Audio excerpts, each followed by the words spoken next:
Hi, my name is Dave Young with the Vistalar Training Group. Does pepper spray kill you? Well, I can tell you over the last 20 years, I've been contaminated hundreds of times, which means I've been sprayed with pretty much everything you see on this table and some of the stuff that's not even sold anymore. Over the last 20 years, I've experienced facial burnings from epidermis rashes from being sprayed with pepper spray.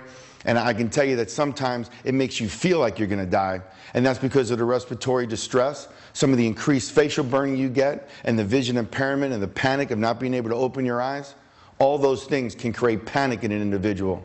So when you do get sprayed with pepper spray, we haven't had anybody documented in 20 years that has died as a direct result of being sprayed with pepper spray.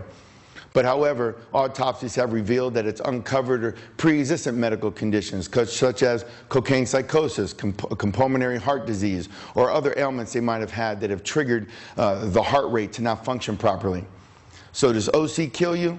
No. It might make you feel like you're going to die, but the fact is it hasn't killed anyone in 20 years.